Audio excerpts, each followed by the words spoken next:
Season 2 में हमने देखा था कि दोनों बेस्टीज नॉर्मल वर्ल्ड से रियल वर्ल्ड में आ जाती हैं और सब कुछ गायब हो रहा था।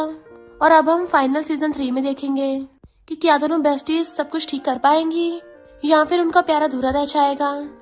अगर आपको रोज न्यू ड्रामास और न्यू स्टोरीज देखनी है तो उसके लिए हमारे चैनल लवली एक्सप्लेन को सब्सक्राइब कर देना और साथ में बेल आइकन को दबा देना ताकि जैसे न्यू ड्रामा अपलोड हो सबसे पहले आपके पास पहुंच जाए। एंड अगर आपको हमारी वीडियोस अच्छी लगती हैं तो लाइक और शेयर करना और हाँ, कमेंट करके भी जरूर बताना कि आपको ड्रामा में से क्या सबसे ज्यादा पसंद आया है। तो चलो फिर बिना किसी देरी के स्टार्ट करते स्टोरी को। सेकेंड सीजन में देखा था सबको गायब होते मिस्टर जी ने अपनी आंखों से देख लिया था। इस सीजन की स्टार्टिंग में दोनों बेस्टीज रियल वर्ल्ड में आ गए थे, लेकिन दोनों की आंखों में आंसू थे।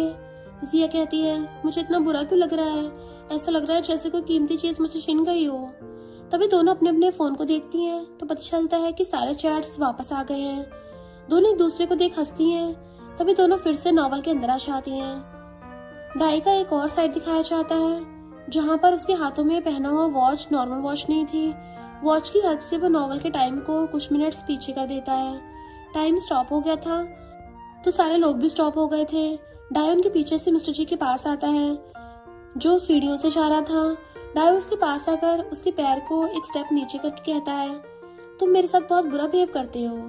फिर इन चारों के पास आता है और उससे देख कहता है, तुम एक छोटी कैरेक्टर फीमेल लीड की स्पॉटलाइट को कैसे छीन सकती हो, तुम्हारा आईक्यू बहुत ज्यादा है तो इस काम को करना जरूरी है। फिर उसका आईक्यू नीचे कर देता है।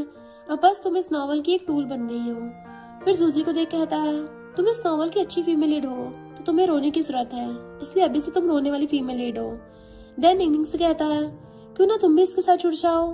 फिर जिया को देख कहता है, क्यों ना तुम्हारे लाइफ में थोड़ा ट्विस्ट डाल दिया जाए। देन फिर डॉक्टर के दिमाग में सेट कर देता है उसे भड़काने के लिए कि बेबी फोर्स करने पे आ रहा है।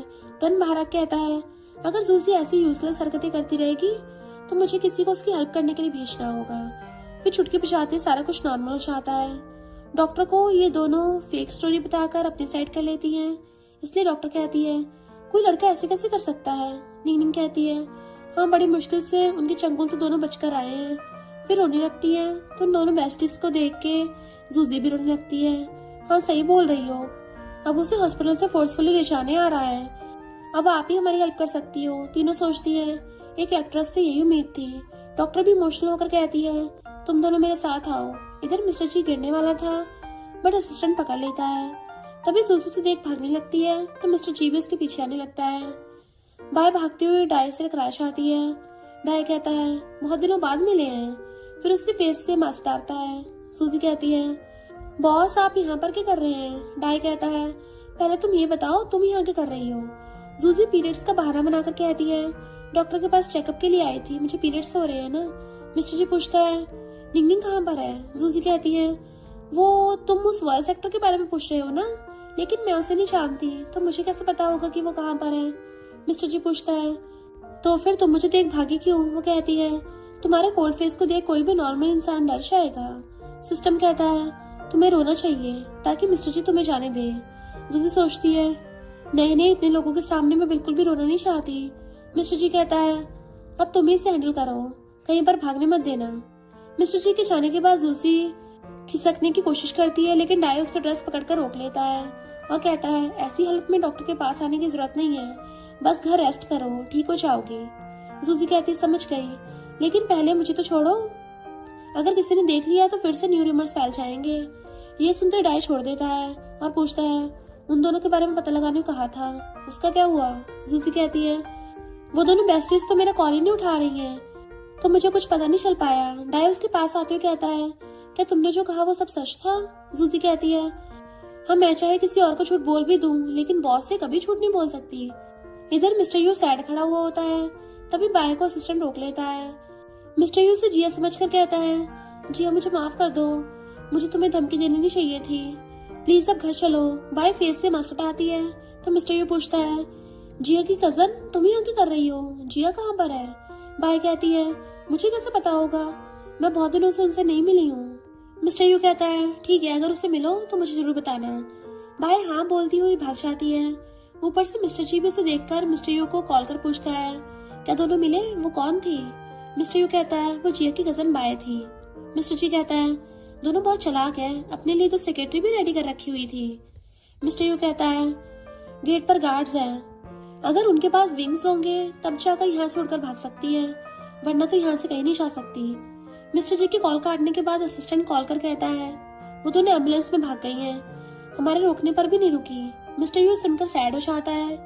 नेक्स्ट सीन में निंगनिंग जिया से मिलने आती है और बेबी को फील करने लगी थी, लेकिन जिया बार बार से डरा रही थी कि बेबी इतना जोर से मूव करता है तो मैं भी हिल जाती हूँ। फिर कहती है, मजाक कर रही थी।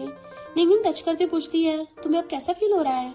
जिया कहती है, नॉर्मल वर्ल्ड में आने से पहले मैं हमेशा किसी हैंडसम लड़के के साथ प्रेग्नेंट होना चाहती थी, लेकिन मेरा वो ड्रीम यहाँ आकर पूरा हुआ तो मैं बहुत खुश हूँ। निंगनिंग पूछती है, तो तुमने मिस्टर यू को बताने के बारे में क्या सोचा है? आखिर वो इस बेबी का डैड है। जिया कहती है, अभी सोचा नहीं है, पहले एक शांत जगह ढूंढते हैं, फिर बेबी को बर्थ दूंगी, फिर उसे बताने के बारे में सोचूंगी।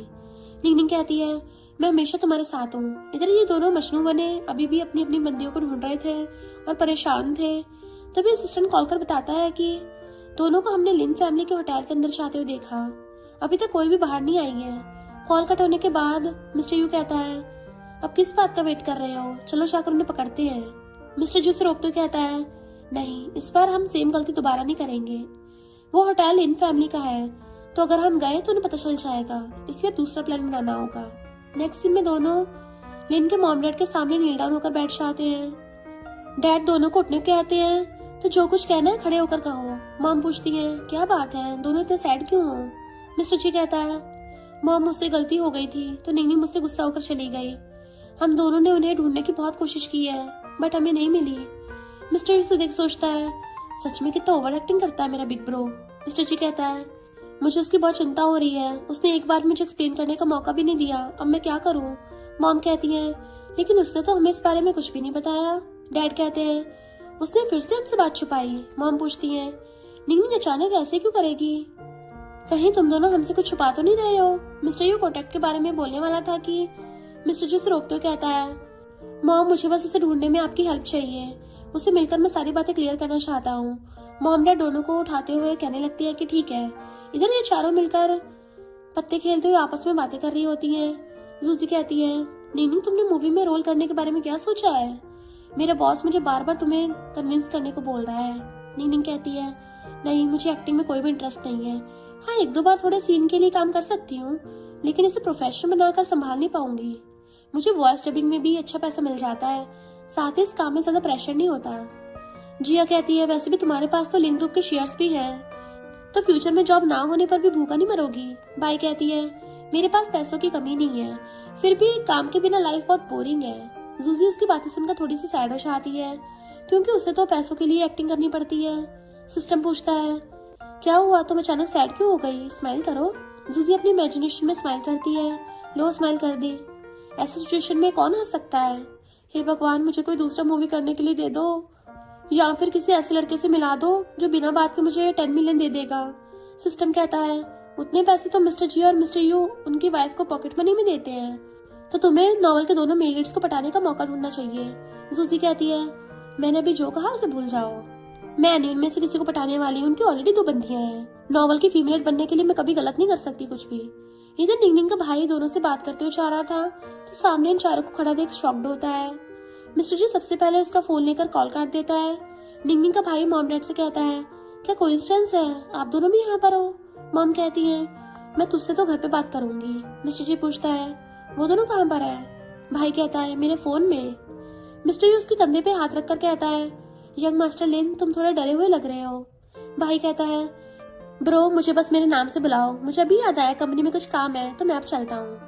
मिस्टर यू से रोककर कहता है, ब्रो नहीं, ब्रदर इन लॉ कहो, अभी के लिए कंपनी के काम को साइड में रख दो, बाद में सारा कुछ मिलकर सही कर लेंगे। अब बताओ किस साइड जाना है? वो लेफ्ट साइड इशारा करता है तो सारे उस तरफ जाने लगते हैं। इधर जूजी को फील हो जाता है कि कोई मुसीबत आने वाली है। तभी मॉम डैड के शूज को हाथ में पकड़े हुए अंदर आती हैं। निंगनिंग को डांट रही होती हैं कि तुम बिना बताए भाग गई, तुम किसे डराना चाहती हो? निंगनिंग कहती भी मॉम से बचती हुई कहती है, मुझे एक्सप्लेन तो करने दो। फिर अपने भाई पर गुस्सा करती है कि गधे, तूने फिर से मुझे धोखा दिया। मॉम कहती है, खुद तो भागी, ऊपर से जिया को भी साथ ले गई, अब उसकी फैमिली को कैसे समझाऊंगी? तुम्हें क्या लगा मैरिड हो गई हो तो मैं तुम्हें हैंडल नहीं कर सकती? फिर उसे मारने भागती हैं तो डैड भी अपनी वाइफ के पीछे भागते रहते हैं कि वाइफ अब शांत हो जाओ। इधर ये तीनों बाहर वेट कर रहे होते हैं।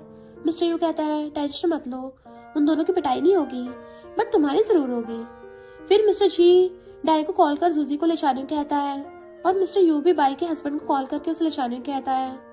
इधर अभी भी इनकी भागदौड़ी चल रही थी, तभी जूजी को डाई और बाई को उनकी मदर इन लॉ कॉल कर रहे होते हैं तो जिया दोनों को भाग जाने की परमिशन दे देती है। निंगनिंग कहती है मॉम अब तो रुक जाओ। मॉम नहीं सुनती तो निंगनिंग जिया के पीछे छुप जाती है कि मॉम जिया को मत मारना, वो प्रेग्नेंट है। ये सुनकर मॉम डैड दोनों शॉक्ड होते हैं, साथ ही ये दोनों भी। मिस्टर यू अंदर जाने लगता है तो मिस्टर जी से रोककर कहता है जरा रुक जाओ। इधर मॉम पूछती है तुम जिया हो ना? वो हाँ कहती है तो मॉम उसे बैठने कहती है। तुम दोनों जी फैमिली की डॉटर इन लॉ हो तो निंगनिंग की बातों में आकर तुम्हें ऐसा नहीं करना चाहिए। घर से भागना अच्छी बात नहीं है। उन दोनों ने गलत किया है लेकिन ऐसे बिना बात क्लियर किए भाग जाना बिल्कुल अच्छी बात नहीं है। हम पेरेंट्स हम कभी भी नहीं चाहेंगे कि हमारी बेटी स्ट्रगल करे, ऊपर से तुम प्रेग्नेंट भी हो।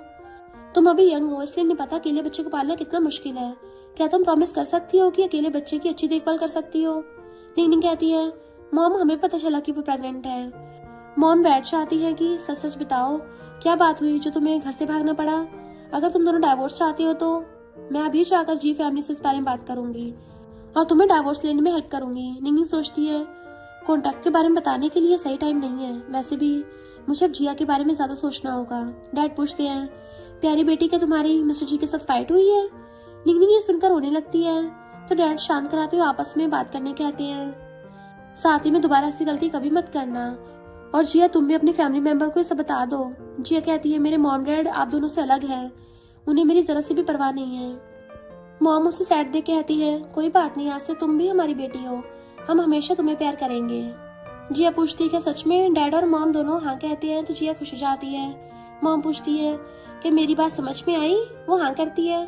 फिर मॉम डैड चले जाते हैं। निंगनिंग कहती है माई क्यूटी पाई तुम रोते हुए बहुत प्यारी लगती हो। जिया सुनकर हंसने लगी थी। थोड़ी देर बाद दोनों बेस्टीज मिस्टर जी और मिस्टर यू पर गुस्सा कर रही होती हैं कि हम दोनों के बंदे ही हमारे मॉम डैड को लेकर यहाँ पर आए थे। तभी दोनों भाई रूम में एंटर होते हैं। मिस्टर यू आते जिया के सामने नील डाउन हो जाता है। ये देख दोनों बेस्टीज शॉक्ड होती हैं कि ये तो गुस्सा करने के बजाय घुटनों पर ही बैठ गया। मिस्टर यू जिया का हाथ पकड़ता है और मिस्टर जी भी निंगनिंग की तरफ अपना हाथ करता है। निंगनिंग हाथ पकड़कर उसके साथ चली जाती है। मिस्टर यू कहता है मैंने तुम्हें अपनी सारी प्रॉपर्टी दे दिया था और तुम मुझे छोड़कर जाना चाहती हो। क्या तुमने कभी सोचा कि तुम्हारे जाने के बाद मेरा क्या होगा? जिया कहती है तो फिर मैं तुम्हारे सारे शेयर्स लुटा दूंगी। मिस्टर यू कहता है मुझे पैसे नहीं चाहिए, मुझे बस तुम चाहिए। देन उसे खींचकर किस करता है। जिया उसे दूर करने का ट्राई करती है बट वो दूर नहीं होता। थोड़ी देर बाद दूर होकर कहता है अगर दोबारा कभी गई ना तो मुझे भी अपने साथ ले जा सकती हो, तुम्हारे बिना जीने का दिल नहीं करता। तभी जिया को वॉमिटिंग जैसा फील होता है। मिस्टर यू से पानी पीने को देकर पूछता है क्या सच में तुम प्रेग्नेंट हो? मैं सच में डैड बनने वाला हूँ? वो हाँ में मुंडी हिलाती है तो मिस्टर यू बेबी को लेकर बहुत एक्साइटेड हो जाता है और उसे ढेर सारे क्वेश्चन पूछने लगा था। जिया उसे शांत करते हुए कहती है अभी बस 4 मंथ ही हुए हैं, इसलिए ज्यादा जल्दबाजी मत करो। मिस्टर यू होटल की नाइट को याद करके कहता है यानी उस दिन तुम प्रेग्नेंट हुई थी, तुम बहुत अमेजिंग हो। फिर उसकी बेली को टच करते हुए बेबी से बातें करता है, साथ ही हमेशा जिया और बेबी के टेक केयर करने का भी प्रॉमिस करता है। जिया उसे कॉन्ट्रैक्ट दिखाकर कहती है दोनों कॉन्ट्रैक्ट कैंसिल हो गए हैं तो मेरा बेबी तुम्हें क्या कहकर बुलाएगा? मिस्टर यू से रिक्वेस्ट करता है कि प्लीज ऐसी बातें मत बोलो, कॉन्ट्रैक्ट को जाने दो, चलो हम कल मैरिज सर्टिफिकेट ले लेते हैं, अब दोबारा मुझे मत छोड़ना। जिया कहती है तुम्हें लगता है मैं अब प्रेग्नेंट हूँ तो मैं तुम्हें छोड़ नहीं पाऊंगी? मिस्टर यू कहता है नहीं नहीं, मेरा तुम्हें धमकाने का कोई इरादा नहीं था, मैं बस चाहता था कि तुम मुझे छोड़कर मत जाओ। फिर उसके क्लोज करने लगता है तो जिया को फिर से उल्टी आने लगती है और कहती है शायद बेबी को भी तुम पसंद नहीं हो। रही बात वापस जाने की तो मुझे निंगनिंग से बात करनी होगी। मिस्टर यू कहता है प्लीज मुझे बेबी और तुम्हारी केयर करने का मौका दो। जिया हाँ कहती है तो मिस्टर यू बहुत खुश हो जाता है। नेक्स्ट सीन में मिस्टर जी और निंगनिंग को देखते हैं। मिस्टर जी अंदर आते ही निंगनिंग को पकड़कर फोर्सफुली किस करने लगता है। निंगनिंग उसे दूर करने का ट्राई करती है लेकिन मिस्टर जी तो मिस्टर जी था, उसे छोड़ने के बजाय गोद में उठा लेता है।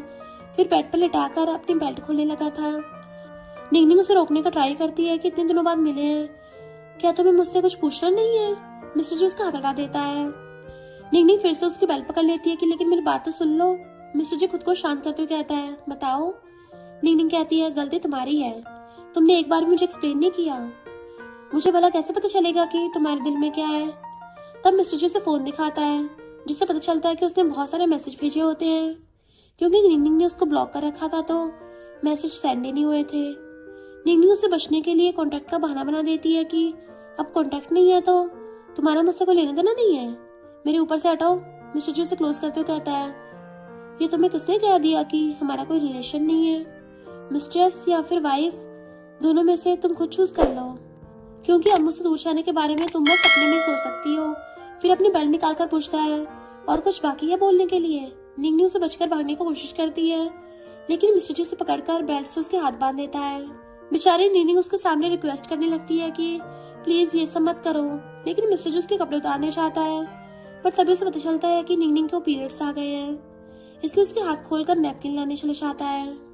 नीनिंग वॉशरूम में आकर कहती है तुम्हें थैंक यू, बिल्कुल सही टाइम पर आए हो, वरना पता नहीं आज मेरा क्या होता।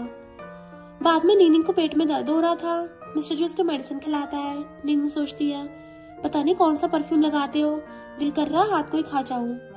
तभी मिस्टर जी को कोट उतारते देख दूसरी साइड फेस कर सो जाती है। मिस्टर जी उसके पास आने लगता है तो नीनिंग कहती है क्या तुम अभी भी वो सब करना चाहते हो। मिस्टर जी बिना कुछ बोले उसके पेट पे हाथ रख लेता है। नीनिंग घबरा के कहती है प्लीज और नीचे मत जाना, लेकिन मिस्टर जी कहता है मैं तो बस तुम्हें बेटर फील कराना चाहता हूँ। नीनिंग उसे ऐसा करते देख सो जाती है। इधर ये दोनों रूम के अंदर झांकने की कोशिश कर रहे होते हैं कि आखिर दोनों कर क्या रहे हैं। मिस्टर जी उसे ऐसा करने से मना करता है, ये सब बेबी को देखना नहीं चाहिए। जिया कहती है मेरे पेट के अंदर से कैसे देखेगा बेबी। फिर झांक कर दोनों को हक के सोते हुए देख चली जाती है।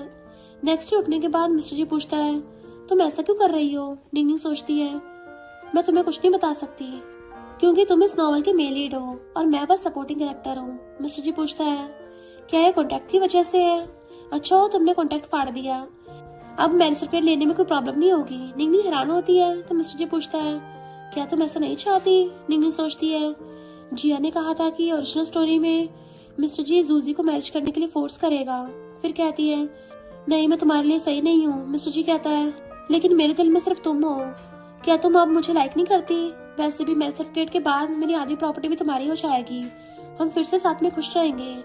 नीनिंग मुंडी हिलाते हुए मना करती है कि हालांकि मुझे तुम पर थोड़ा क्रश है, लेकिन पूरी तरह भरोसा नहीं है, इसलिए अभी तुमसे मैरिज नहीं कर सकती। मिस्टर जी सोचता है यानी तुम भी मुझे लाइक करती हो बट बताने में शर्मा रही हो। फिर कहता है ठीक है मैं तब तक वेट करूंगा जब तक तुम मुझे पूरे दिल से प्यार नहीं कर लेती, लेकिन इस बार सारा कुछ मेरे हिसाब से होगा। नीनिंग पूछती है इसका क्या मतलब है। मिस्टर जी उसके कान में कुछ बोलते हुए उसका हाथ ब्लैंकेट के नीचे डालने लगता है। नेक्स्ट सीन में मिस्टर जी उसका हाथ दोनों धो रहा होता है। नीनिंग सोचती है ये फर्स्ट टाइम था तो वो इतना शांत कैसे है। तभी मिस्टर जी उसके साथ घर चलने कहता है। नीनिंग कहती है अब कॉन्टैक्ट नहीं है तो मेरा जी फैमिली वापस जाना सही नहीं होगा। क्या तुम चाहते हो कि मैं तुम्हारी मिस्ट्रेस बनकर तुम्हारे साथ जाऊं। हमारा रिलेशन कॉन्टैक्ट की वजह से था, इसलिए कॉन्टैक्ट नहीं तो हम दोनों का भी कोई फ्यूचर नहीं है। मिस्टर जी कहता है ठीक है। फिर चारों रेडी होने के बाद बाहर आते हैं। नीनिंग कहती है जिया मैं ली फैमिली चाह रही हूँ तो क्या तुम भी मेरे साथ चलोगी। ये सुनकर मिस्टर जी से कहता है कल रात से अपनी वाइफ को यही समझा रहा था। दोनों बेस्टीज पैकिंग करने चली जाती है। मिस्टर यू कहता है मैं भी लिन फैमिली चाह रहा हूँ। मिस्टर जी कहता है तो फिर तुम्हारे इन-लॉज को भी इन्फॉर्म कर दो कि आज रात लिन फैमिली आ जाए। और सोचता है पहले से तीनों फैमिली में मैरिज अनफेयर था, इसलिए इसे स्टार्टिंग से शुरू करना होगा। मिस्टर जी नीनिंग से कहता है पहले मेरे साथ घर चलो, बाद में तुम्हें लिन फैमिली छोड़ दूंगा। नीनिंग हाँ कहती है। नेक्स्ट सीन में सबके मॉम डैड को साथ में देखते हैं। नीनिंग की मॉम पूछती है मिस्टर जी ने हमें यहाँ क्यों बुलाया है। मॉम डैड को तो कुछ भी पता नहीं था। जिया की मॉम भी सेम क्वेश्चन पूछती है तो डैड सबसे कहते हैं मैं अभी मिस्टर जी को कॉल करके इस बारे में पूछता हूँ। तभी चारों अंदर आते हैं। नीनिंग और जिया भी सबको साथ में देख शॉक्ड होते हैं। डैड के पूछने पे मिस्टर जी और मिस्टर यू दोनों कॉन्ट्रैक्ट मैरिज के बारे में सारी बातें बता देते हैं। ये सुनकर सबके मॉम डैड शॉक्ड होते हैं। नीनिंग के मॉम डैड तो कुछ ज्यादा गुस्से में होते हैं। मॉम कहती है इसलिए तुम दोनों छुपकर भागने की प्लानिंग की थी, अच्छा हो जो मैरिज सर्टिफिकेट नहीं लिया है। डैड कहते हैं हाँ इससे कोई फर्क नहीं पड़ता कि जी फैमिली कितनी भी रिच क्यों ना हो, हमें कोई डर नहीं है, तुम्हें कॉन्ट्रैक्ट को फाड़ देना चाहिए था। नीनिंग कहती है वो तो मैंने बहुत पहले कर दिया है। मिस्टर जी सबसे सॉरी कहने लगता है। मॉम डैड होने के नाते अपने बच्चों को डिसिप्लिन नहीं सिखा पाए हैं। फिर उन दोनों पर भी गुस्सा करते हैं, साथ ही सबसे सॉरी बोलते हैं मिस्टर जी कहता है गलती हम दोनों ने की है तो भरपाई भी हम दोनों भाई करेंगे। जी गुरु आपकी दोनों फैमिलीज को 1 बिलियन का कॉन्ट्रैक्ट देगा। जिया के मॉम डैड खुश हो जाते हैं, लेकिन निंगनिंग के मॉम डैड दोनों ही इस बात से एग्री नहीं होते और डैड कहते हैं मेरे लिए मेरी बेटी की खुशी ज्यादा मायने रखती है। मॉम कहती है आज से तुम दोनों के रास्ते अलग अलग हैं। जी अपने मॉम डैड को भी इशारा करती है तो उसके मॉम भी जी फैमिली रिलेशन तोड़ के चले जाते हैं। मिस्टर यू जिया को रोकते हुए कहता है बस मेरा वेट करना। नेक्स्ट सीन में मॉम डैड दोनों मिस्टर जी और मिस्टर यू दोनों पर गुस्सा करते हैं और नील डाउन उन्हें कहते हैं इतनी बड़ी बात हो गई लेकिन तुम दोनों ने हमें बताया भी नहीं। मॉम गुस्से से डैड से बेड छीन कर ले लेती हैं और दोनों को मारने लगती हैं। तुम दोनों ने मेरी प्यारी दोनों डॉटर इन लॉस को इतना गुस्सा दिलाया है कि दोनों घर से भाग गई थी। फिर डैड भी आकर दोनों को पीटने लगते हैं। मॉम कहती है मैं भी इस टूटे हुए घर में नहीं रह सकती, मुझे डिवोर्स चाहिए। डैडी सुनकर मॉम को मनाने का ट्राई करते हैं कि अरे जाने मन तुम क्यों गुस्सा हो रही हो, इन दोनों नालायकों की गलती की सजा तो मुझे नहीं दे सकती, उन्हें वाइफ नहीं चाहिए लेकिन मुझे चाहिए। मिस्टर जी कहता है मैं फिर से निंगनिंग से शादी करना चाहता हूँ, वो भी सही से। मॉम कहती है तुम्हारे होने ना होने से कोई फर्क नहीं पड़ता, निंगनिंग को भी राजी होना पड़ेगा। मिस्टर यू कहता है लेकिन जिया मुझसे जरूर मैनेज करेगी, अकेले बेबी को पालना बहुत मुश्किल होता है। ये सुनकर मॉम डैड दोनों हैरान कि क्या कहा तुमने। मिस्टर यू कहता है जिया 4 मंथ से ज्यादा प्रेग्नेंट है। ये सुनने के बाद मॉम डैड दोनों ही उसे और मारने लगते हैं कि क्या हमने तुम्हें ऐसी परवरिश दी है, तुमने हमारी प्यारी डॉटर इन लॉ को प्रेग्नेंट करके छोड़ दिया। मॉम दोनों को शांत होने कहती है कि अगर आपने और मारा तो सेकंड यंग मास्टर टपक जाएंगे। मॉम डैड बैठ जाते हैं और दोनों को उठने कहते हैं। मिस्टर जी कहता है नहीं हमने गलत किया है तो हमें पनिशमेंट मिलनी चाहिए। मॉम डैड दोनों को समझाकर मेडिसिन लगाने कहते हुए चले जाते हैं। दोनों से सीधा खड़ा भी नहीं हुआ जा रहा था। बाद में मिस्टर जी कहता है मेरी साइड पीट करके बैठ जाओ, मेडिसिन लगा देता हूँ। बट मिस्टर यू कहता है कोई जरूरत नहीं है, थोड़ी देर बर्दाश्त कर सकता हूँ। मिस्टर जी उसकी चोट पर मारता है तो मिस्टर यू दर्द के मारे चीखने लगा था। क्या तुम पागल हो? मिस्टर जी कहता है अब नाटक करना बंद क्यों कर दिया? फिर भी मिस्टर यू मना करता है। ये देख के मिस्टर जी गुस्से से उसके सामने मेडिसिन रखकर कहता है ठीक है फिर मुझे लगा दो। मिस्टर यू के मुकाबले मिस्टर जी को बहुत कम मार पड़ी थी। मिस्टर यू भी उसकी चोट को मारते हुए कहता है इतनी सी चोट के लिए मेडिसिन क्यों बर्बाद कर रहे हो? मिस्टर जी कहता है चाहे मेडिसिन लगाऊं या ना लगाऊं, फिर भी मैं नहीं रहूंगा। मिस्टर यू उसकी चोट पर मेडिसिन लगाने लगता है। इधर दोनों बेस्टीज बैठ के बातें कर रही थी। जिया कहती है मुझे अभी भी लग रहा है जैसे मैं एक अच्छी मॉम नहीं बन पाऊंगी। हालांकि ये मेरी फीलिंग्स है, लेकिन मुझे ये फीलिंग्स बहुत पसंद है। प्रेगनेंसी की वजह से मैं थोड़ी ज्यादा इमोशनल हो गई हूँ। निंगनिंग उसके मूड को ठीक करने के लिए कहती है बेबी तुम अब और मत रो, बाद में तुम्हारे लिए 7-8 मेल मॉडल्स हायर करूंगी। ये सुनकर जिया झट से एक्साइटेड हो जाती है कि मेल मॉडल्स का नाम सुनते ही सारी सैडनेस भाग गई। निंगनिंग कहती है अब उनके बारे में सोचती हुई सो जाओ। देन उसे हक करके सो जाती है। नेक्स्ट डे मिस्टर यू जिया से मिलने आया होता है। निंगनिंग की मॉम पूछती है क्या तुम मिस्टर यू से मिलना चाहती हो? वो हाँ कहती है तो गार्ड उसे अंदर आने देते हैं। मिस्टर यू सबके लिए गिफ्ट्स लेकर आया हुआ था और निंगनिंग की मॉम से कहता है जिया की हेल्प करने के लिए थैंक यू। मॉम कहती है वेलकम, वैसे तुम दोनों बात करो, मुझे रेस्ट करने जाना है। मॉम के जाने के बाद मिस्टर यू उसके पास बैठ जाता है, लेकिन जिया उससे दूर होकर बैठ जाती है। मिस्टर यू भी उससे दूर होकर बैठ जाता है और कहता है मैं तुम्हें चेकअप के लिए हॉस्पिटल ले चलूंगा। वैसे क्या तुम यहाँ कंपैटिबल हो ना, वरना मेरे साथ वापस चलो। जिया पूछती है अगर मैंने तुम्हें माफ नहीं किया तो तुम क्या करोगे? मिस्टर यू कहता है फिर तो मैं हमेशा अपना टाइम तुम्हारे ध्यान रखने में बिता दूंगा और तुम जहाँ जाओगी मैं भी साथ जाऊंगा। भले ही बेबी मुझे अंकल कहकर बुलाए, मैं अच्छे से उसका टेक केयर करूंगा। जिया सोचती है भला ये किस टाइप का पनिशमेंट हुआ, फिर उठकर जाने लगती है कि अब तुम चले जाओ।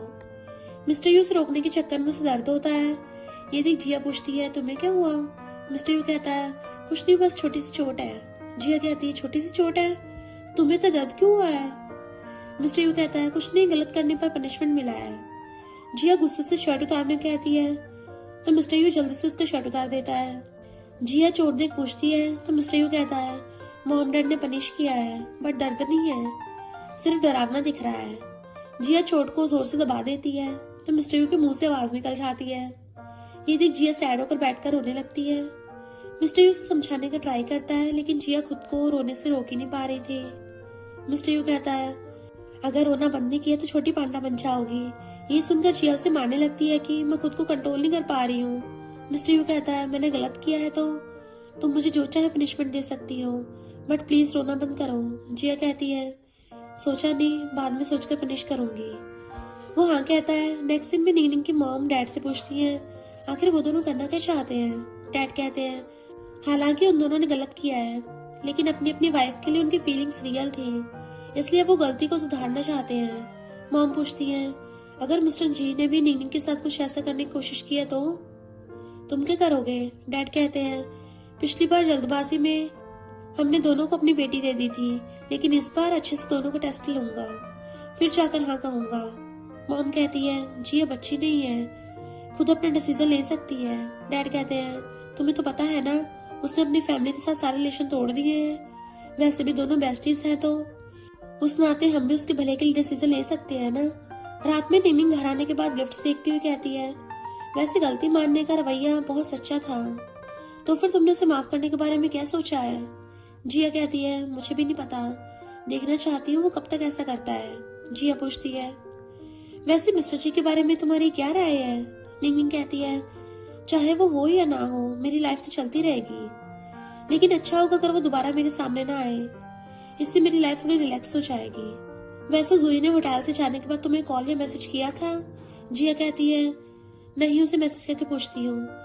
तभी निंगनिंग जूजी को फार्मिंग करते लाइव देखती है।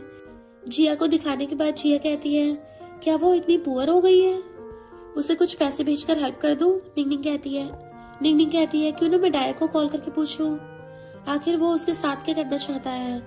तभी दोनों को साथ में मदर इन लॉ दो फोन से कॉल करती हैं।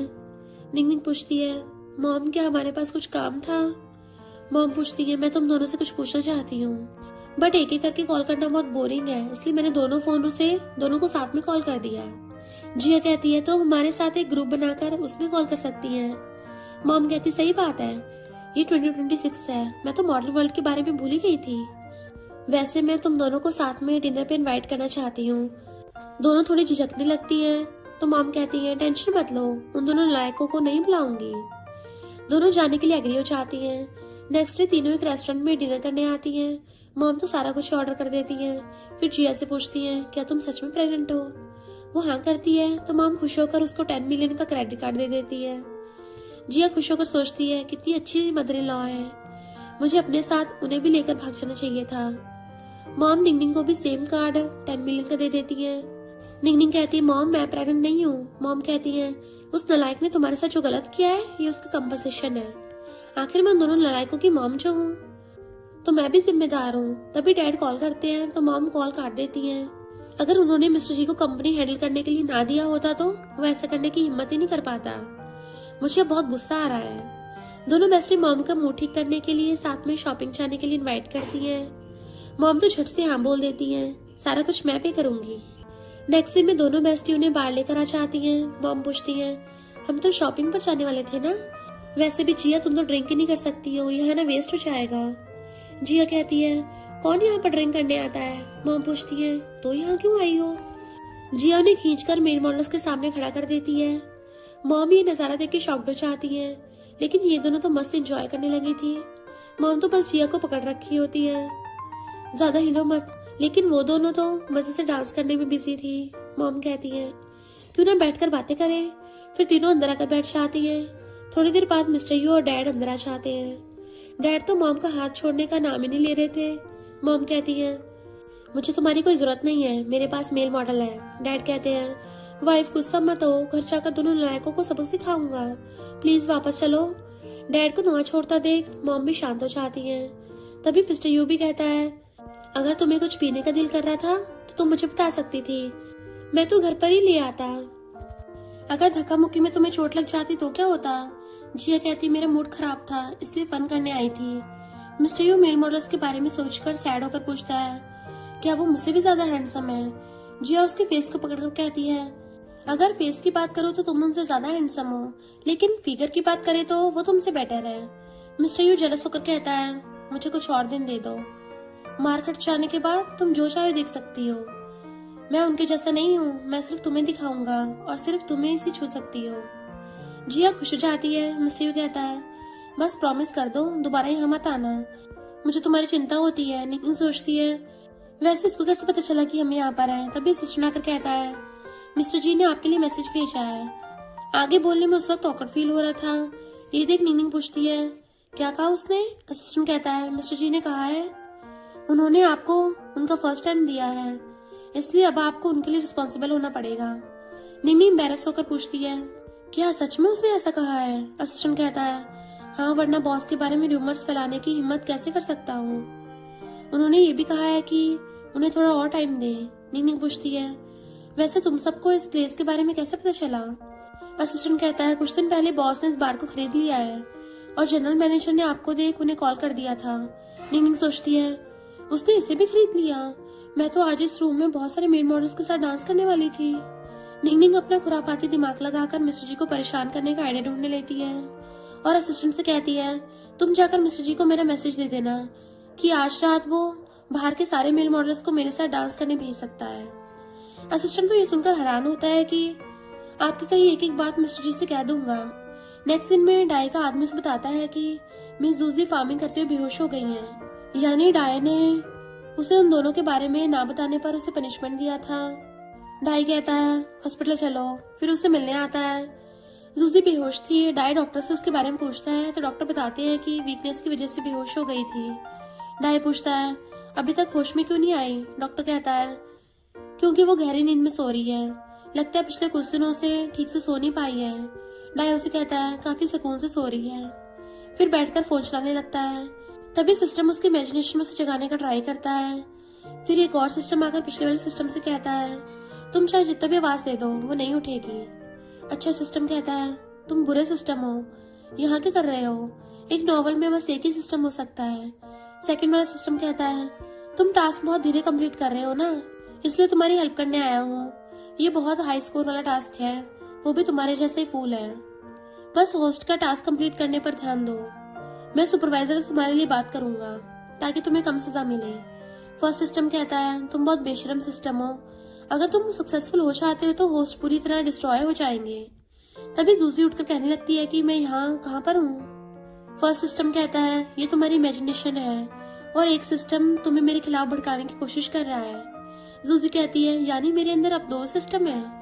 अगर मिशन फेल हो जाता है तो क्या मैं पूरी तरह गायब हो जाऊंगी? फर्स्ट सिस्टम कहता है, हाँ, ये उस दूसरी शैतान सिस्टम की वजह से हुआ है। मेरे पॉइंट्स और तुम्हारी बॉडी चुराना चाहती है। सेकंड सिस्टम कहता है, कितना टाइम हो गया है, अब तक तुम दोनों से दो लड़के नहीं पट सके। जूजी कहती है, तुम बिल्कुल सही बोल रहे थे, ये बहुत बेशर्म है। फर्स्ट कहता है, अब तुम्हारे पास दो सिस्टम है, अगर तुमने कुछ भी गलत किया तो तुम यहाँ जिंदा नहीं रह पाओगी। सेकंड सिस्टम कहता है, अब तुम्हें दोनों को पटाना होगा। जूजी कहती है, ठीक है, बाद में इस बारे में बता देना, वैसे भी अब मैं आंटी बनने वाली हूँ, तब उनके बीच में इंटरफेयर नहीं करूंगी। और सबसे बड़ी बात, दोनों मेलियट्स के साथ आज तक बात भी नहीं किया है। उसे होश में देख डाई कहता है, इतनी जल्दी कैसे जाग गई? मुझे तो लगा था आज दिन भर मुझे यहीं बैठना पड़ेगा। मेरे आदमी ने बताया कि तुम्हें वैरायटी शो में गई थी। थैंक यू, बट अब जाने की जरूरत नहीं है, जस्ट रेस्ट करो, मैं निकलता हूँ। जूजी उसका हाथ पकड़कर रोक लेती है। ओपा, तुम मुझे ऐसे बीच रास्ते अकेला कैसे छोड़ सकते हो? तुम्हें पता भी नहीं है मैंने कितना हार्डवर्क किया है, जिस वजह से ठीक से रेस्ट नहीं कर पाई। फिर रोने की एक्टिंग करने लगती है। बस यही सोचती रही कि तुम कब मुझसे मिलने आओगे। फर्स्ट सिस्टम कहता है, तुम्हारा मिशन तो मेलिट को इम्प्रेस करना था, तो फिर तुम इससे इतनी सारी बातें क्यों कर रही हो? ये तो मेलिट का फ्रेंड है। सेकंड सिस्टम कहता है, ऑफ कोर्स मेलिट की क्लोज आने के लिए। फिर से इमेजिनेशन में कहने लगती है कि मैंने उसे डाई को ओपा कहकर बुलाया, मैं उसे इस तरह बात नहीं कर सकती। ये मेरी बॉडी कंट्रोल कर रहा था, मुझे उस दूसरे बेकार सिस्टम से खुद को छुड़ाना चाहती हूँ। फर्स्ट सिस्टम कहता है, अच्छा लगा खुद के लिए स्टैंड लेते हुए देखकर। फिर वो और फर्स्ट सिस्टम मिलकर सेकंड सिस्टम से फाइट करने लगते हैं। डाई उसका फीवर चेक कर कहता है, तुम्हें बुखार तो नहीं है? फिर ऐसे स्टूपिड बातें क्यों कर रही हो? जूजी तो उसे फ्लर्ट करने लगती है और उसका हाथ लेकर अपने फेस को पकड़ते हुए कहती है, अच्छे से देखो मैं कितनी पतली हो गई हूँ, है ना? डाई उससे खुद का हाथ छुड़ाने का ट्राई करता है, लेकिन जूजी छोड़ ही नहीं रही थी। डाई कहता है, अच्छा हो जो पतली हो गई हो, कैमरे पर बहुत अच्छी दिखोगी। जूजी उसका हाथ दूर कर देती है। असल में सेकंड वाला सिस्टम उसकी बॉडी को कंट्रोल करके ऐसी हरकतें कर रहा था। जूजी एम्बैरेसमेंट को कम करने के लिए कहती है, मुझे बहुत नींद आ रही है तो दिमाग काम नहीं कर रहा, प्लीज बुरा मत मानना, बस इग्नोर करो।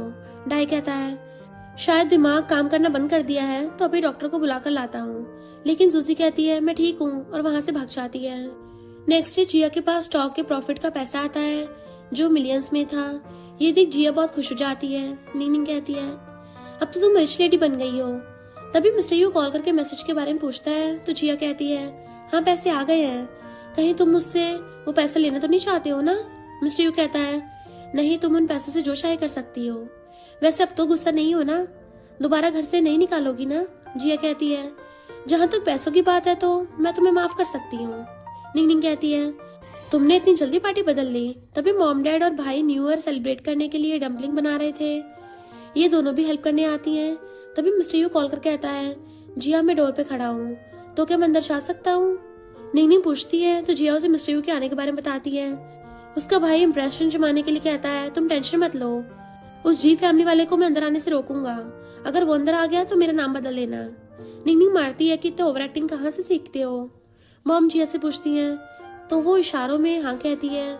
मिस्टर यू अंदर आकर सबको न्यू ईयर विश करता है। जिया कहती है वहां क्यों खड़े हो, आकर मेरी हेल्प करो। मिस्टर यू सुनकर भागता हुआ उसके पास चलने लगता है। जिया को फिर से उल्टी जैसा फील होता है तो वो उसे दूर कर सिखाने लगती है। नीनी कुछ लेने किचन में आती है तो मिस्टर जी कॉल कर कहता है क्या थोड़ी देर के लिए बाहर आ सकती हो, बस कुछ मिनट्स के लिए। फिर कॉल काट देता है। नीनी सोचती है इतना कुछ हो गया, अभी भी कोल्ड बिहेव कर रहा है, मानो कुछ हुआ ही ना हो। फिर बाहर उसे मिलने आती है। स्नोफॉल हो रहा था। मिस्टर जी आकर पूछता है कैसी हो। निंग कहती है ठीक हूँ। मिस्टर जी उसके क्लोज आने लगता है तो वो दूर होकर कहती है अगर कोई और बात नहीं है तो मैं वापस जा रही हूँ। मिस्टर जी उससे सब कुछ के लिए सॉरी करता है। निंग हैरान तो होती है, फिर कहती है कोई बात नहीं, वैसे भी अब कॉन्टेक्ट नहीं है और तुमने मुझे कंपनसेट भी कर दिया है तो सब कुछ बराबर हो गया है। फिर सोचती है इस नॉवल में से चीट करना लिखा गया है, लेकिन दोनों ओरिजिनल ओनर ने प्रॉफिट और पैसों के लिए कॉन्ट्रैक्ट साइन किया था, इसलिए सारा ब्लेम दोनों भाइयों पर नहीं लगाया जा सकता। वैसे मुझे आज ये कुछ ज्यादा ही हैंडसम दिख रहा है। मिस्टर जी उसके आगे हाथ करता है तो निंग डर जाती है, लेकिन मिस्टर जी उसे एक नेकलेस दिखाकर कहता है ये तुम्हारे लिए मेरी तरफ से सॉरी। फिर उसे पहना देता है। फिर चाहते हुए रुककर कहता है एक मुलाकात के बदले 10 मिलियन, ये बहुत फायदेमंद है। निंग शॉक्ड होकर पूछती है क्या नेकलेस 10 मिलियन का है। मिस्टर जी कहता है ऑक्शन में देखा तो सोचा तुम पर अच्छा लगेगा, इसलिए बाय कर लिया, तुम पर बहुत अच्छा लग रहा है। फिर चला जाता है। निंग भी अंदर आकर सबके साथ बैठ जाती है। भाई पूछता है तुम कहाँ गई थी। निंग कहती है फ्रेश होने गई थी। भाई कहता है लेकिन मैंने तुम्हें बाहर से आते देखा। निंग कहती है इस ठंडे मौसम में बाहर फ्रेश होने का अलग ही मजा है। जी और मिस्टर यू को तो सारा कुछ का पता होता है। भाई कहता है अगर मैं 3 साल का बच्चा होता तो शायद यकीन कर लेता, बट मैं 23 का हो गया हूँ, तुम मुझसे इतना बड़ा झूठ कैसे बोल सकती हो। निंग कहती है मैं भला तुमसे झूठ क्यों बोलूंगी, यकीन नहीं है तो जिया से पूछ लो।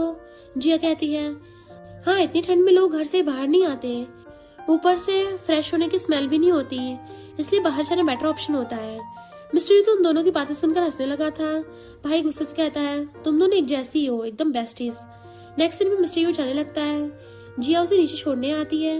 मिस्टर यू पूछता है क्या सच में तुमने मुझे माफ कर दिया है। वो हाँ करती है। मिस्टर यू कहता है तो क्या अब हम मैरिज सर्टिफिकेट ले सकते हैं। जिया मना करती हुई कहती है मैंने बस तुम्हें माफ किया है, मैरिज करने के लिए प्रॉमिस नहीं किया है। मैं तुम्हें प्रॉमिस करती हूँ कि हम साथ में रहेंगे, क्योंकि 2 लोग चाहे कितना भी क्लोज क्यों ना हो वो इंडिपेंडेंट रहते हैं। तो मैं शादी करके किसी के साथ बढ़ना नहीं चाहती। अगर तुम चाहो तो किसी और से मैरिज कर सकते हो, लेकिन अगर तुम्हें मुझे शादी करने के लिए फोर्स किया तो मैं दोबारा तुमसे बात नहीं करूंगी। ये सुनकर मिस्टर यू उसकी बातों से एग्री हो जाता है कि तुम बस मेरे साथ रहो, वही मेरे लिए बहुत है। मैं प्रॉमिस करता हूँ दोबारा कभी भी तुम्हें इस बारे में नहीं पूछूंगा। पिछली बार तुमसे कॉन्टेक्ट की वजह से ग्रैंड वेडिंग नहीं दे पाया था, इसलिए तुम्हें बस एक ग्रैंड वेडिंग देना चाहता हूँ। क्या तुम एग्री हो। जिया कहती है बेबी हो जाने के बाद इस बारे में बात करेंगे। मिस्टर यू को सैड होता देख कहती है प्रेगनेंसी में वेडिंग गाउन पहनना बहुत एम्बैरेसिंग होता है। ये सुनकर मिस्टर यू खुश हो जाता है। जिया उसको क्लोज आने को बोलती है। मिस्टर यू कहता है नहीं, तुम्हें उल्टी जैसा फील होगा। जिया उसको कॉलर पकड़ के अपने क्लोज खींच लेती है कि सारे कहते हैं प्यार कड़वा होता है, मैं तो उसे ट्राई करना चाहती हूँ। फिर अचानक मिस्टर यू को किस कर देती है। किस करने के बाद मिस्टर यू पूछता है तुम्हें इसका टेस्ट कैसा लगा। वो कहती है पता नहीं, नेक्स्ट टाइम अच्छे से टेस्ट करूंगी। मिस्टर यू कहता है नेक्स्ट टाइम क्यों, अभी कर लो। जिया रोककर कहती है अब तुम्हें वापस जाना चाहिए। बाद में दोनों मॉम डैड के साथ बैठकर खाना खा रहे होते हैं। मॉम उन्हें शाम बैठकर खाना खाते देख सोचती है अगर आज मेरी दोनों डॉटर इन लॉ यहाँ पर होती तो न्यू ईयर सेलिब्रेट करने में बहुत मजा आता। तभी मिस्टर यू कहता है, जी और मैंने डिसाइड किया है कि बेबी हो जाने के बाद मैरिज करेंगे। मॉम डैड ये सुनकर मुंह से खाना ही निकाल देते हैं। मॉम पूछती है, क्या सच में? मिस्टर यू कहता है, हम दोनों का पैचअप हो गया है। मॉम डैड दोनों बहुत ज्यादा खुश हो जाते हैं। डैड तो उसे मार मार के शाबाशी दे रहे थे कि फाइनली तुझे पीटने का कुछ तो फायदा हुआ। और वेडिंग में किस किस को बुलाना है उसकी लिस्ट बनाने बैठ जाते हैं। मिस्टर यू मिस्टर जी से पूछता है, तुम्हारा क्या हुआ?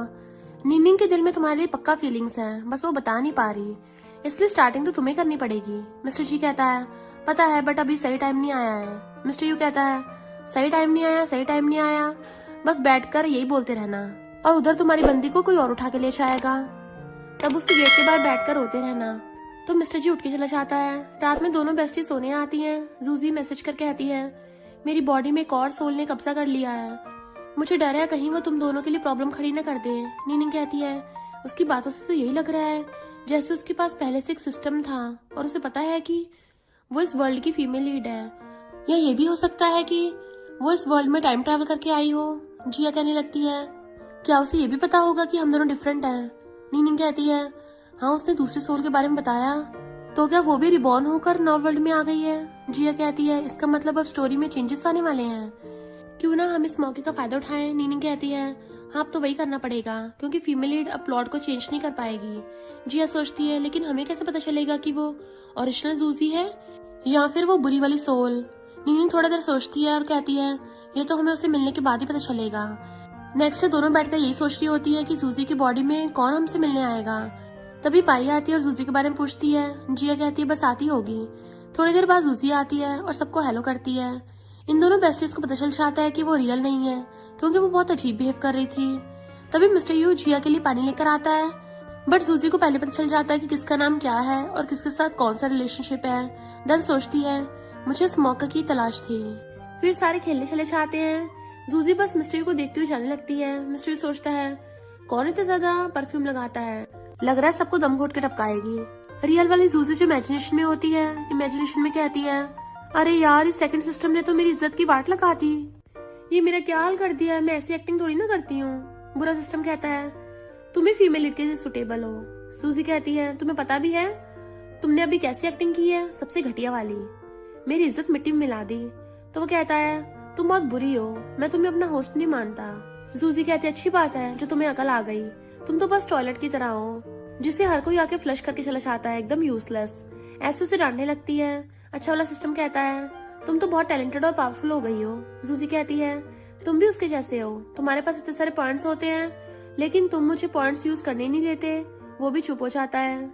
नीनिंग और जिया उसे मजे चखाने के लिए बुरे सिस्टम से कहते हैं, क्यों ना आज पैसों से खेला जाए। अच्छा सिस्टम उसको रोकने का ट्राई करता है लेकिन वो नहीं सुनती। सुबह से लेकर रात हो जाती है और जूजी अपना सारा पैसा हार गई थी, अब उसके पास चमन्नी भी नहीं बची थी। थोड़ी थक गई हूँ, क्यों ना इसे यहीं पे स्टॉप कर दे। सारे हाँ करते हैं। नीनिंग उसे डिनर करने के लिए इनवाइट करती है तो वो हाँ करती है। बाद में मिस्टर यू जिया को बहुत केयरफुली बैठा रहा होता है। ये देख के बैड वाली जूजी उसे फ्लर्ट करने के लिए उसके पास बैठने जा रही होती है, लेकिन नीनिंग के इशारा करने पे बाय उसे अपने पास बैठने कहती है। अब मजबूरन उसे बाय के पास जाकर बैठना पड़ता है। जूजी कहती है, मिस्टर यू को जिया के लिए अब भी फीलिंग्स हैं, तो मिस्टर यू को पटाना थोड़ा मुश्किल हो सकता है, बट मेरे लिए मुश्किल नहीं है। दुनिया में ऐसे कोई लड़का नहीं है जो चीट ना करे। और फिर जानबूझ के दांत में दर्द होने का नाटक करती है कि मिस्टर यू तुम तो डेंटिस्ट हो ना, तो मेरा एक बार चेकअप कर दोगे। मिस्टर यू कहता है, चेकअप के लिए पहले हॉस्पिटल में अपॉइंटमेंट लो। तो नीनिंग की हंसी निकल जाती है कि बढ़िया जवाब दिया। बाकी सबकी भी हंसी निकल रही थी पर सब कंट्रोल कर रहे होते हैं। मिस्टर यू सोचता है, जूजी तो मेरी बंदी की फ्रेंड है ना, तो फिर कहता है, ठीक है मैं चेकअप कर दूंगा, हॉस्पिटल जाके बाद में पेमेंट कर देना। पर जूजी के पास तो पैसे नहीं होते। बाय कहती है, तुम क्या बिल्कुल सड़क पर आ गई हो, तो क्यों ना मैं तुम्हें थोड़े पैसे दे दूं। तो कहते नहीं, अब तो मेरे दांत ठीक हो गए हैं। तो सेकंड सिस्टम सोचता है, मैंने बहुत सारी फीमेल लीड्स बनाई हैं, पर इस वाले राउंड में आके मेरा सिस्टम ढीला क्यों हो रहा है। पर मैं भी हार मानने वालों में से नहीं हूँ। नीनिंग अपनी डबिंग करने के लिए चाहती है तो पता चलता है वहाँ का न्यू वॉइस एक्टर कोई और नहीं मिस्टर जी है, और ऊपर से जब हेलो करने लगा था तो उसका हाथ छोड़ ही नहीं रहा होता। डाय भी उन दोनों की नौटंकी देख रहा था। बाहर आता है, असिस्टेंट पूछता है, क्या हो गया मिस्टर जी को। तो कहता है, उसे इग्नोर करो, उसका दिमाग खराब है प्यार में। ज्यादा सोचता है, इतनी बड़ी कंपनी छोड़ के यहाँ पे डबिंग करने आया है, दिमाग नहीं फिरा तो क्या हुआ है। नीनिंग पूछती है, मिस्टर जी तुम सीरियस हो। तो कहता है, हाँ मैंने डाई के साथ कॉन्ट्रैक्ट साइन किया है। वो कहती है, पागल हो गए हो, तुम अगर डबिंग करोगे तुम्हारी कंपनी का क्या होगा? तो कहता है मेरा असिस्टेंट संभाल लेगा। मुझे तो अपने लिए अलग से जॉब चाहिए थी, क्या मैं नहीं कर सकता जॉब? या फिर तुम्हें मेरा काम करना पसंद नहीं है? वो कहती है हाँ ठीक है कर लो, मैं कौन सा रोक रही हूँ। और सोचती है मुझे तो कुछ गड़बड़ लग रही है। फिर जब दोनों डबिंग कंप्लीट कर लेते हैं तो कहता है मैं कॉफी पीने गया था तो वहाँ पे मुझे फ्री का कप मिला है, तुम रख लो। वो कहती है सच में फ्री गिफ्ट है? मुझे लगता तुम्हें तुम्हारे बेडरूम में मिला होगा। वो हैरान तुम्हें कैसे पता? तो कहती है मैंने वहाँ पे रखा था। बेचारा मिस्टर जी पकड़ा जाता है और फिर वो पीने लग जाती है कि इसका टेस्ट तो बढ़िया है।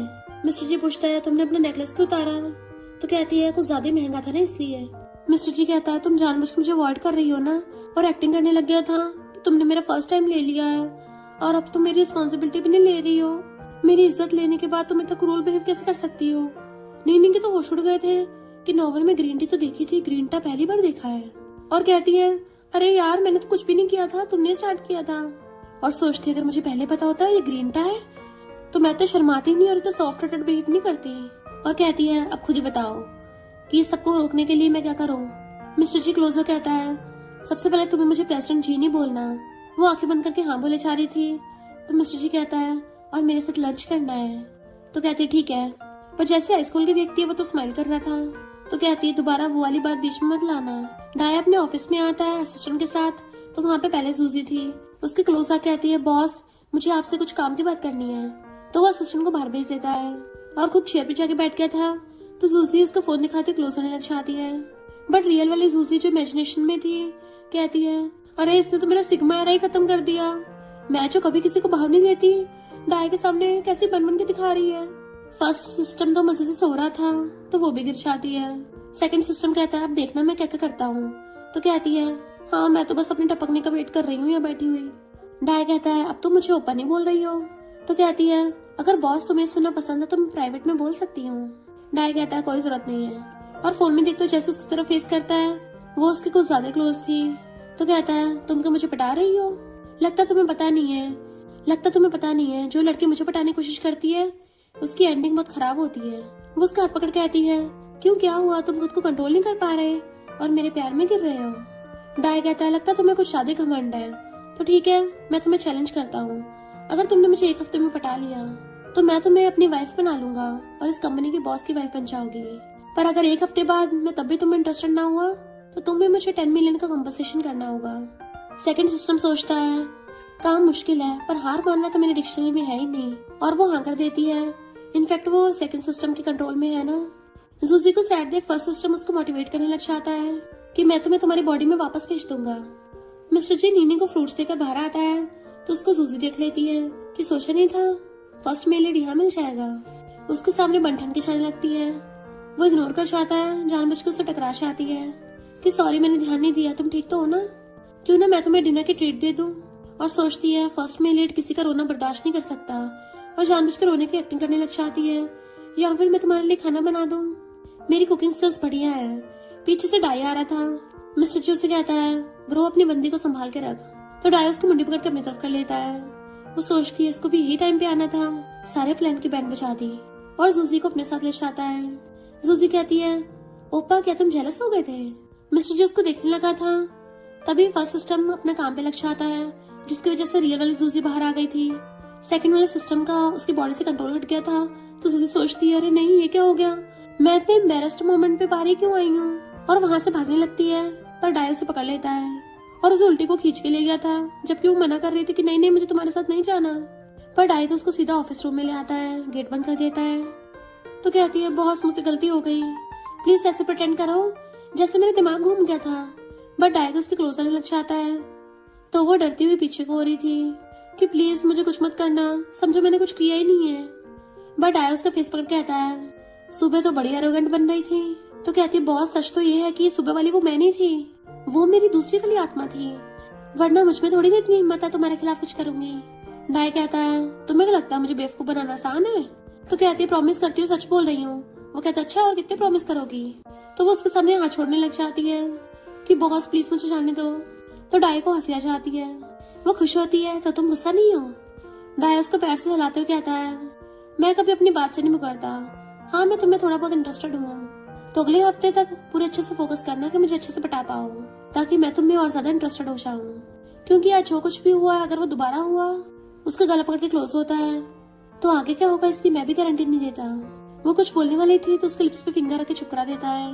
वो रोने लग जाती है कि मैंने तो कुछ भी नहीं किया, ये सब उस बुरे वाले सिस्टम की गलती है, पर सहना मुझे पड़ रहा है। और बच्चों की तरह रो रही थी तो डाय कहता है अभी तो मैंने कुछ किया भी नहीं है, तुम पहले ही पैपे करने लग गई। तो कहती है तुम सबके सब बुरे हो गंदे कहीं के, मुझे अपने घर जाना है। डाय उसके रोने को कंट्रोल नहीं कर पाता और उसे पकड़ के हक कर लेता है।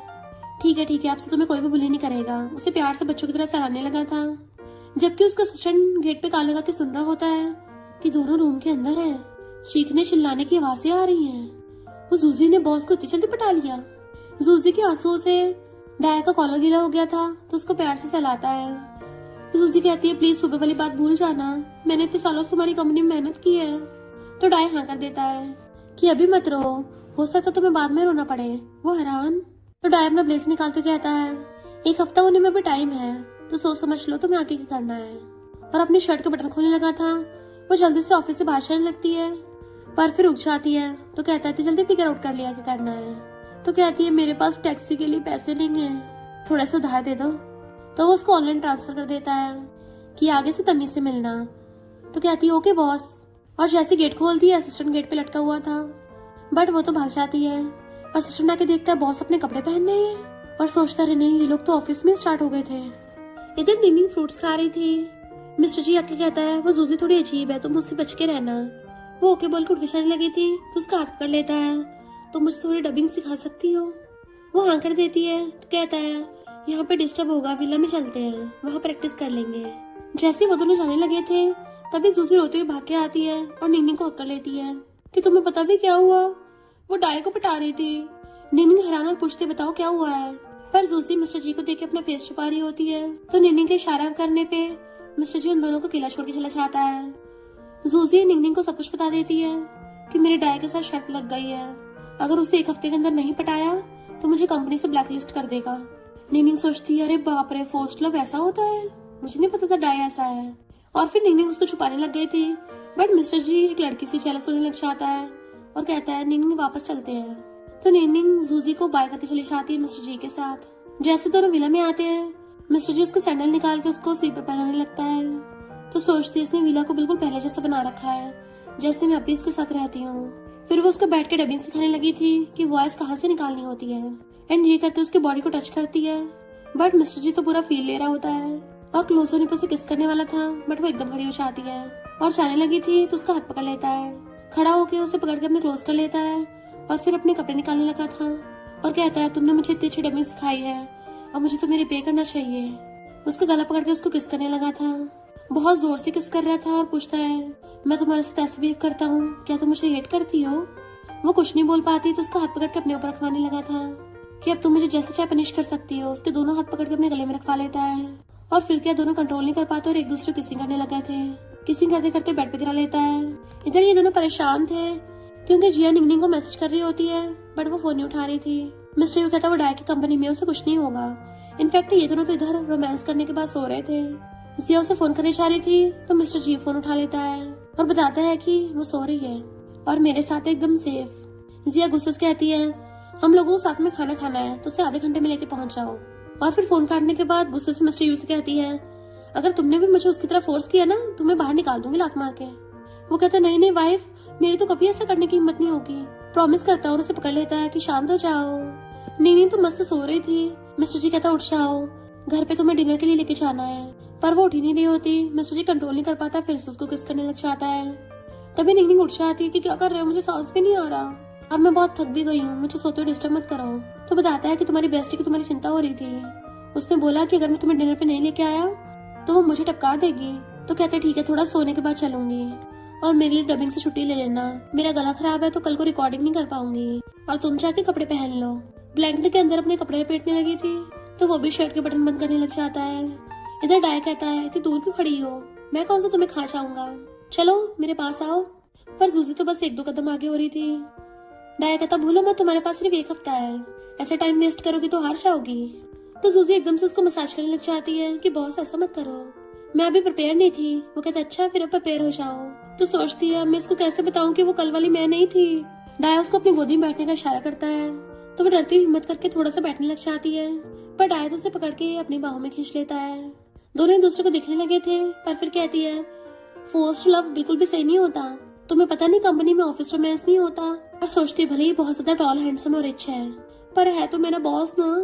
बट डाया उसको मुंडी पकड़ के अपनी तरफ कर लेता है कि जब तक तुम फोर्स्ड लव को ट्राई नहीं करोगी तो पता कैसे चलेगा। अगर तुम्हें ऑफिस रोमांस पसंद नहीं है तो कोई नहीं, मैं कंपनी में लॉ करवा देता हूँ। पर वो एकदम से उसके मुंह पे हाथ रख देती है, तो डाया उसके कान से लाने लगा था। तो सोचती है इसको क्या लगता है मैं एकदम हार जाऊंगी, सिर्फ पटाना तो है, एक्टिंग तो मुझे भी आती है। और उसको टच करने लग जाती है। इधर नीनू बैठी हुई अपनी कमर दबा रही होती है, तो जिया झांक के देखने लगी थी कि लगता है तुम दोनों का रात बहुत ज्यादा इंटेंस चला था।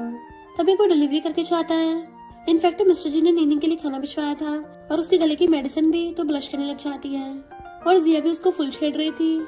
तो नीनी कहती है हाँ मुझे वो पसंद आ रहा है, बस समझ नहीं आ रहा उसको फेस कैसे करूँ। जिया कहती फिर क्या हो गया, तुम कौन सा पहली बार मिल रही हो, अगर तुम लोग बेड पे सो चुके हो मतलब कुछ भी कर सकते हो। और वैसे भी अब तो रियल वाली जूजी वापस आ गई है, तो टेंशन लेने की जरूरत नहीं है। देन उसका हाथ पकड़ कर अपनी बैली पे रखवा लेती है। देखो बेबी हिल रहा है।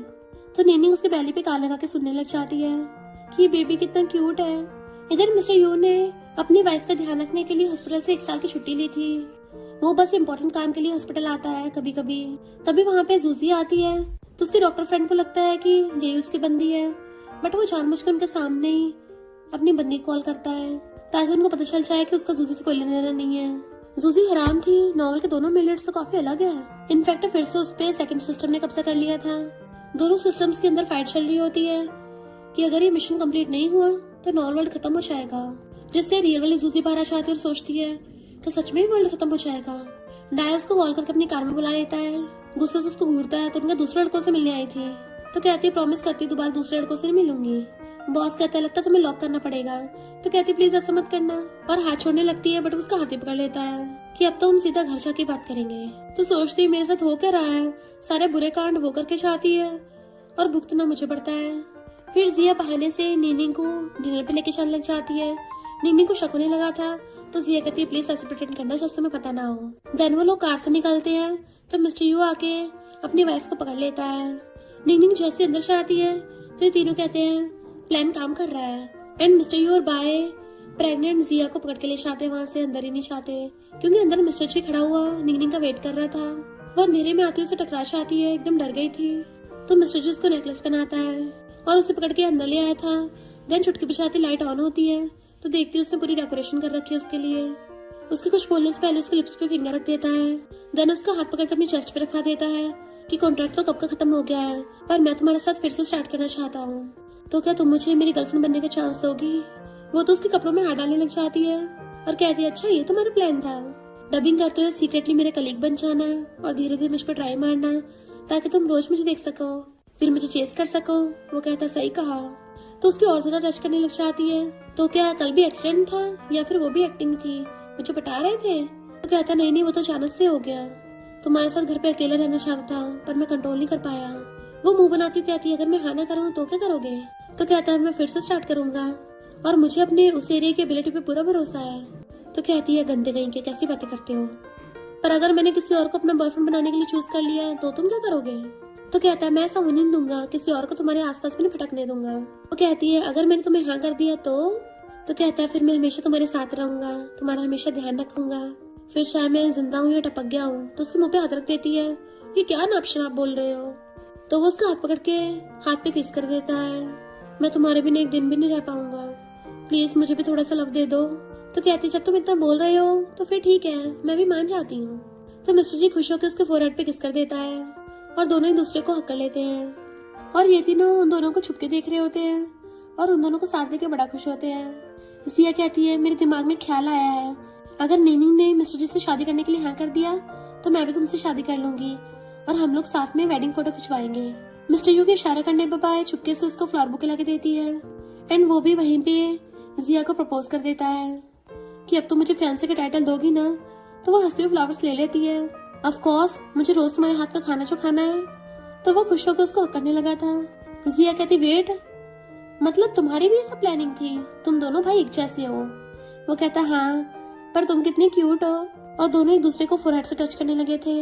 इधर डाय बैठा हुआ जूजी को घूर रहा था और पूछता है बताओ तुम्हारी दूसरी आत्मा कब बाहर आएगी। वो हैरान और कहती है, बॉस तुम्हें मुझ पे यकीन हो गया? पर चिंता मत करो, मैंने अपनी स्ट्रॉन्ग विल पावर से दूसरी सोल को हरा दिया है, अब वो कभी भी नहीं आएगी। पर तभी डाया का सिर घूमने लगा था। वो एकदम से अपनी वॉच पकड़ के निकाल देता है। जूजी हैरान होकर पूछती है, क्या हुआ तुम्हें? तो वो जानबूझ के बात डाल देता है। जूजी कहती है, पर तुम्हारी तबीयत कुछ ठीक नहीं लग रही, क्यों ना हम चल के रेस्ट करें? वो कहता, कोई जरूरत नहीं है, मेरी विल पावर बहुत स्ट्रॉन्ग है। जूजी कहती है, अब जब तुम्हें पता है कि मेरी वो दूसरी आत्मा थी, तो हमने जो शर्त लगाई थी उसको इग्नोर मारते हैं। वो सब मैंने थोड़ी ना बोला था। डाया उसको इशारा करता है, मेरी गोदी में आके बैठो। वो मना करती है तो कहता है, अगर मेरी बात नहीं मानी तो कॉन्ट्रैक्ट का भूल जाओ। तो जूजी एकदम से आकर उसकी गोदी में बैठ जाती है कि अब तो ठीक है ना। डाया उसे पकड़ के और क्लोज कर लेता है तो कहती है, पटा तो तुम मुझे रहे हो और ऊपर से बोल रहे हो कि मैं तुम्हें पटाऊं। वो उसकी मुंडी पकड़ के अपनी तरफ करता है तो कहती है, इसका मतलब वो वाली शर्त को इग्नोर मारते हैं। तो कहता है, शर्त में सिर्फ आज का दिन बचा है, अगर तुम मुझे सेटिस्फाई कर देती हो तो मैं भी इस बात को इग्नोर मारूंगा।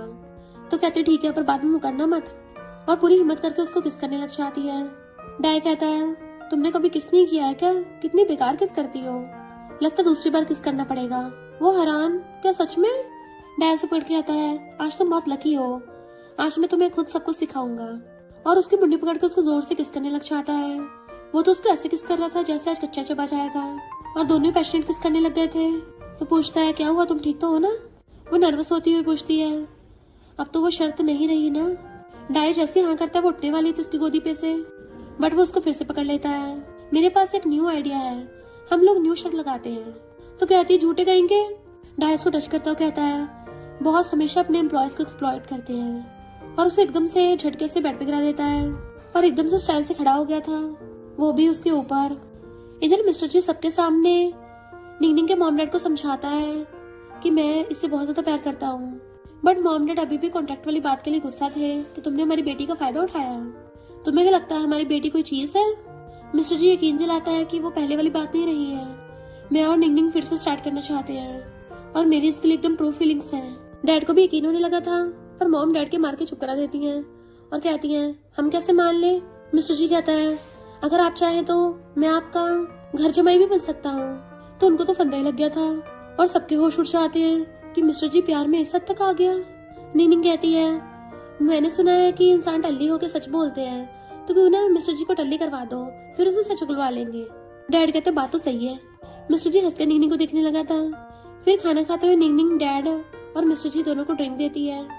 जिया चलाके से वाइन पीने लगी थी, पर मिस्टर जी उसको रोक देता है। डैड पूछते हैं, तुम सच में मेरी बेटी से प्यार करते हो? मिस्टर जी ड्रिंक करके कहता है, मैं उससे सिर्फ लव नहीं करता, मैं उसकी रिस्पेक्ट करता हूँ, उसकी केयर करता हूँ, उसे प्रोटेक्ट करना चाहता हूँ। डैड कहते हैं, मेरी बेटी है इतनी प्यारी, उसको हर कोई प्यार करने लग जाता है। मिस्टर जी फिर से ड्रिंक करके कन्फेस कर देता है, तो सब लोग हंसने लगे थे। फिर वो जैसे उठ के चलने लगा था पर टल्ली हो जाता है। मिस्टर जी उसको संभालता और इशारा करता है, इनफैक्ट वो उसको छेड़ रहा था क्योंकि निंगनिंग मिस्टर जी को पकड़ के लेके जा रही थी। ये दोनों उन दोनों के रूम के बाहर झांक रहे होते हैं। निंगनिंग हैरान थी, तुम इतने कम में टल्ली हो गए? इनफैक्ट मिस्टर जी तो टल्ली होने का नाटक कर रहा था और ये दोनों झांक के देख रहे होते हैं।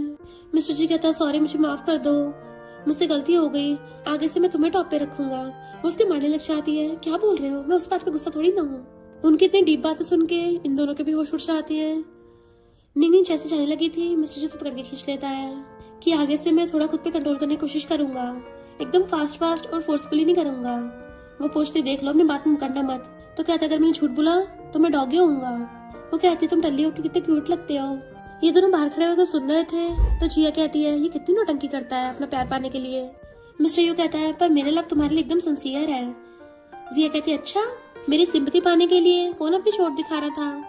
मिस्टर यू कहता है, वो तो बस मैं ऐसे कर रहा था, पर मुझे थोड़ी ना पता था तुम्हें रोते देख के मेरा दिल और ज्यादा दुखेगा। तो उसको गोली चलाने का इशारा करने लग जाती है। निंगनिंग उसके गालों में पोक कर रही थी और वो भौबू कर रहा होता है। जैसे ये दोनों किस करने वाले थे, ये दोनों अंदर आते हैं और मिस्टर यू आके मिस्टर जी का हाथ पकड़ के अपने कंधे पर रखवा लेता है। मिस्टर जी उसको घूर रहा था, अबे घर क्या रहा है? तो मिस्टर यू उसको इशारा करता है, मेरी बंदी ने बोला है, मुझे वही करना पड़ेगा। मिस्टर जी जानबूझ के मिस्टर यू के भेद खोलने लगा था। उस टाइम इसने मुझसे अपनी चोट पे मेडिसिन नहीं लगवाई ताकि अपनी बंदी को दिखा सके, और कहता है, मैं तो टल्ली हूँ, मैं तो कुछ भी बोल सकता हूँ। तो ये दोनों बेस्टीज भी उनके टल्ली होने के शो का फायदा उठा रही थी और मजे ले रही होती हैं। वो दोनों कहते हैं, हम मेल मॉडल्स बनेंगे, तुम्हारे लिए बढ़िया डांस करके दिखाएंगे। तो कहते हैं, अच्छा, करके दिखाओ। उन दोनों ने ऐसे गुस्से में बोला था, पर अब रियल भी करना पड़ रहा होता है। तो दोनों मेल मॉडल्स की तरह डांस करने लग जाते हैं, दोनों बेस्टीज चिल्ला पड़ती है खुशी के मारे, क्योंकि उन दोनों को लगा था हॉट हॉट डांस करेंगे, पर वो तो बच्चों की तरह डांस कर रहे होते हैं। तो वो दोनों उठ के भाग जाती हैं। फिर हम वेडिंग हॉल में देखते हैं जहाँ पे सारे वेट कर रहे थे। तभी दोनों ग्रूम्स अपनी अपनी ब्राइड्स को लेके आते हैं स्टेज पे, क्योंकि दोनों बेस्टीज अपने में हस्बैंड्स के साथ एक साथ शादी कर रही थी। फॉजिन का ये सपना था कि दोनों बेस्टीज साथ में शादी करेंगे और हमेशा साथ रहेंगे। मॉम तो खुशी के मारे पागल हो रही होती है कि फाइनली मेरे बेटों की शादी हो रही है। जूजी चिल्लाती है, तुम दोनों बहुत मस्त लग रही हो। डाया उसको हैंकी निकाल के देता है कि तुम्हारी लाट टपक रही है, जबकि उनका भाई रो रहा था कि मुझे अकेले में कंपनी संभालनी पड़ेगी। उनकी कजन बाय भी उनके लिए खुश होती है। दोनों बेस्टीज एक दूसरे को हक करती हैं और फिर अपने अपने बंदों का हाथ पकड़ लेती हैं। दोनों हस्बैंड्स अपनी वाइफ को कन्फेस करके रिंग पहनाते हैं, तो वो भी उन दोनों को कन्फेस करके रिंग पहना देती हैं और हमेशा के लिए साथ हो जाते हैं। असिस्टेंट चिल्लाता है कि अब ग्रूम्स अपनी ब्राइड्स को किस कर सकते हैं, तो दोनों ब्रदर्स अपनी अपनी बंदियों को किस करते हैं और दोनों असिस्टेंट्स पॉपर्स चलाते हैं एंड बाकी सब लोग क्लैपिंग करने लगे थे, जबकि डाई जूजी को देख रहा होता है एंड वो उसको, क्योंकि इन दोनों को भी एक दूसरे के लिए फीलिंग्स आने लगी थी। फिर ये चारों साथ में वेडिंग पोज वाले फोटोज खिंचवाते हैं। सिस्टम जूजी को बताता है कि तुम्हें न्यू टास्क मिला है। वो पूछती है किसके साथ। सिस्टम कहता है जो पास में खड़ा है, तो देखती है डाई खड़ा है वहाँ पे और उसके क्लोज आने लगा था और कहता है एक स्टोरी एंड हुई है, इसका मतलब ये नहीं स्टोरी खत्म हो गई हो, अगली स्टोरी स्टार्ट होगी। जूजी उन चारों को देखती है, इसका मतलब ये चारों हमेशा के लिए साथ में खुश रहने लगेंगे। डाई कहता बिल्कुल हमेशा के लिए साथ में रहेंगे, इन लोगों को एक और गिफ्ट देता हूँ और चुटकी पिछाता है। तभी वहाँ पे उनके ऊपर फ्लावर्स गिरने लगे थे, तो सब लोग बड़ा खुश होते हैं एंड फिर वो लोग भी उनके साथ फोटो खिंचवाते हैं। अब तीनों कपल्स साथ में थे तो और भी ज्यादा अच्छे लगते हैं। डाई जूजी को देखता वहां से जाने लगा था, तो जूजी उसके पीछे भागती है और रोते हुए जाके उसको रोकती है। बॉस तुम कहाँ जा रहे हो? वो उसको छुपाते हुए कहता है मैं कहीं भी चला जाऊँ पर तुम्हें हर जगह ढूंढ लूंगा। तो वो भी उसको हक कर लेती है एंड फाइनली ये स्टोरी यहीं पे एंड हो जाती है। और इसी के साथ इस स्टोरी का एंड हो जाता है। अगर आपको ये स्टोरी पसंद आई हो तो लाइक शेयर और कमेंट करते जाना। तो बस थोड़ा सा इंतजार करना, फिर मिलेंगे न्यू स्टोरी में।